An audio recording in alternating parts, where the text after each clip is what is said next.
Topik 5 Aksi Nyata Refleksi Pembelajaran oleh Sismi Gusti Nuraini. Assalamualaikum warahmatullahi wabarakatuh. Perkenalkan, saya Sismi Gusti Nuraini. Saya adalah mahasiswa PPD Prajabatan Gelombang 1, jurusan Pendidikan Geografi dari Universitas Negeri Malang. Pada kesempatan hari ini, saya akan menjelaskan terkait dengan pertanyaan-pertanyaan reflektif dari tugas literasi lintas mata pelajaran, topik 5 pada bagian aksi nyata.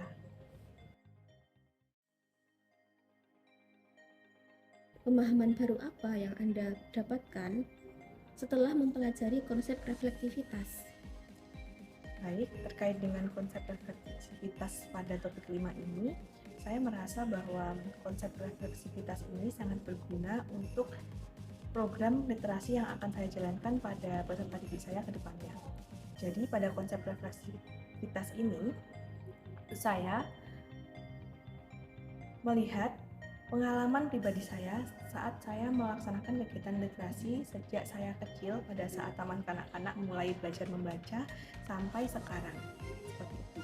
Jadi kendala-kendala yang saya hadapi, kemudian pengalaman-pengalaman baik saya ketika saya memperoleh suatu saat-saat tertentu untuk menambah minat saya terhadap literasi, itu bisa saya jadikan pengalaman-pengalaman berharga yang bisa saya gunakan untuk membuat suatu kebijakan-kebijakan maupun strategi literasi untuk saya sendiri ke depannya dan terutama untuk peserta didik saya.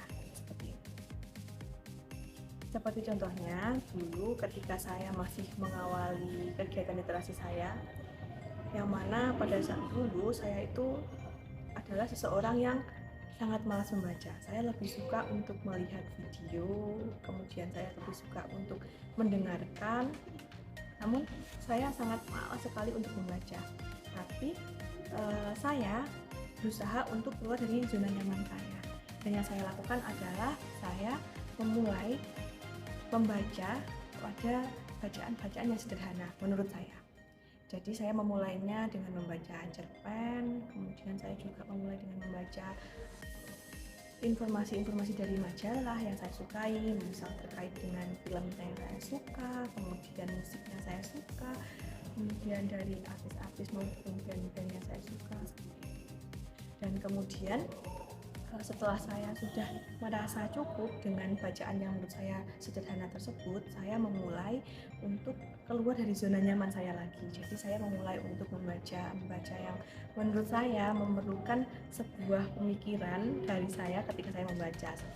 Jadi seperti saya memulai membaca artikel, kemudian saya juga mulai membaca jurnal-jurnal ilmiah, saya mulai membaca berita-berita di koran yang benar-benar di luar dari minat saya seperti itu, dan dari situ saya bisa keluar dari zona nyaman saya dan saya bisa mulai membaca apapun. Jadi tidak hanya yang hal sederhana menurut saya, tapi juga hal-hal yang berat menurut saya seperti itu. Jadi dari pengalaman saya tersebut, saya bisa membuat strategi untuk peserta didik saya nanti, karena tidak menutup kemungkinan saya akan menemukan peserta didik yang sama seperti saya, yang tidak terlalu suka membaca tapi lebih suka mendengarkan seperti itu. Kemudian tidak mau membaca hal-hal berat dan lebih suka hal-hal sederhana. Nah, dari pengalaman saya tersebut yang sudah saya refleksikan, itu akan saya gunakan untuk membuat peserta didik seperti saya nanti, bagaimana mereka biar bisa keluar dari zona nyamannya seperti saya. Setelah membuat naratif literasi, apakah Anda benar-benar yakin bahwa literasi sangat berpengaruh dan bermanfaat dalam kehidupan Anda? Baik, saya sangat yakin bahwa literasi itu adalah hal yang sangat berpengaruh pada kehidupan saya. Karena pada perjalanan saya sampai saat ini dalam bidang literasi, saya merasa ada perbedaan ketika saya melakukan kegiatan literasi dan ketika saya tidak aktif melakukan kegiatan literasi. Nah, sebelum saya aktif dalam kegiatan literasi, saya merasa ketika saya harus menulis, ketika saya harus berdiskusi, saya harus mengungkapkan pendapat saya terhadap sesuatu hal dalam diskusi, saya merasa kurang percaya diri. dan saya merasa bahwa apa yang saya ungkapkan itu adalah hanya opini-opini saja tanpa ada landasan yang pasti. Dan ketika saya sudah melakukan kegiatan literasi, entah itu saya membaca, mencari informasi dari video, terus kemudian saya melihat gambar-gambar, saya merasa bahwa setelah melakukan kegiatan literasi tersebut, saya menjadi percaya diri ketika saya harus berdiskusi dengan teman-teman saya, ketika saya harus public speaking, mengungkapkan sesuatu yang sudah saya baca, saya lebih percaya diri karena menurut saya yang saya ucapkan, yang saya ungkapkan itu bukan hanya opini saja, tapi berlandaskan pada suatu hal yang pasti dan yang sudah saya baca. Sebagai seorang calon guru, hal apa yang paling ingin Anda lakukan untuk berkontribusi dalam membudayakan literasi di lingkungan Anda? Baik, peran saya sebagai guru nanti untuk mengembangkan kegiatan literasi di sekitar saya, yang akan saya lakukan pertama kali adalah saya akan mengadakan kegiatan diskusi pasca membaca. Hal ini berlandaskan pada kenyataan pada masa kini bahwa banyak sekali orang-orang, bahkan rekan-rekan guru kita yang menganggap bahwa kegiatan literasi adalah kegiatan yang hanya membaca, sekedar lancar membaca maupun hanya bisa menulis sebuah kalimat. Padahal kenyataannya literasi itu tidak hanya tentang membaca dan menulis saja, tapi bagaimana tentang kita memahami sebuah bacaan tersebut dan bagaimana cara kita untuk mengungkapkan apa yang sudah kita baca. Seperti itu menurut saya.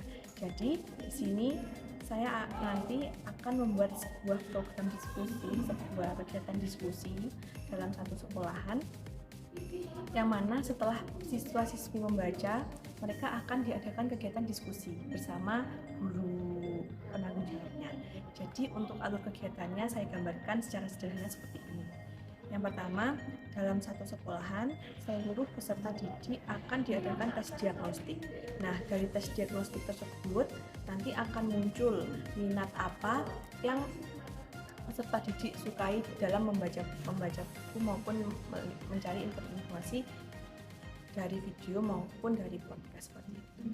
Nah, dari kemunculan tema-tema yang mereka sukai itu, mereka akan dibagi dalam kelompok-kelompok besar. Nanti jadi dia akan dipertemukan tidak hanya dari teman sekelasnya saja, tapi dari seluruh teman sekolah dan antar angkatan. Kemudian selain peserta didik, kami juga akan melaksanakan tes diagnostik pada guru. Jadi nanti juga akan ketahuan guru-guru itu suka tentang tema apa. Nah, dan dari kegiatan tes diagnostik tersebut nanti akan dibentuk tim, kemudian per tim itu akan ada penanggung jawabnya. Nah, penanggung jawabnya itu adalah gurunya. Dan gurunya itu disesuaikan juga dengan tema literasi yang mereka sukai, yang prestasi sukai. Jadi nanti di situ akan terbangun satu tim yang sukaannya itu sama seperti itu. Nah, setelah itu nanti akan diadakan semacam penjadwalan itu gitu dari penanggung jawab tim, yaitu guru yang ada di tim tersebut. Nah, nanti akan dijadwal, semisal jadwalnya seperti ini, diberi waktu 1 minggu untuk membaca, kemudian nanti dijadwalkan kembali kapan akan diadakan kegiatan diskusi. Dan dalam kegiatan diskusi tersebut, penanggung jawabnya adalah guru yang ada dalam sebuah tim tersebut. Nah, nantinya guru yang ada di situ akan membuat rancangan-rancangan acaranya, alur acaranya, apa yang akan dilaksanakan. Dan gambaran dari pelaksanaannya adalah pada kegiatan diskusi, setiap peserta didik akan menceritakan secara sederhana apa yang sudah mereka baca, seperti itu.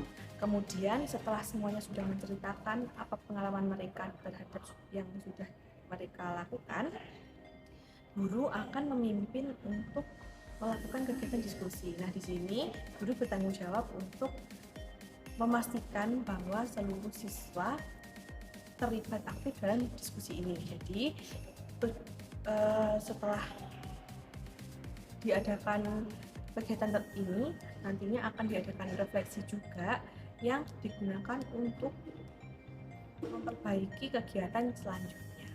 Dan tujuan besar dari kegiatan diskusi ini adalah kita mengasah kemampuan peserta didik untuk menceritakan kembali apa yang sudah mereka lakukan dalam kegiatan literasi, dan dari hal tersebut kita jadi tahu bahwa peserta didik itu tidak hanya membaca namun juga bisa memahami. Baik, terima kasih untuk kegiatan pada hari ini. Semoga kegiatan refleksi ini dapat membuat saya lebih baik lagi ke depannya, dan semoga dari yang sudah saya ungkapkan dapat menginspirasi teman-teman untuk melaksanakan kegiatan literasi untuk peserta didik ke depannya. Sekian dari saya, kurang lebihnya mohon maaf dan terima kasih. Wassalamualaikum warahmatullahi wabarakatuh.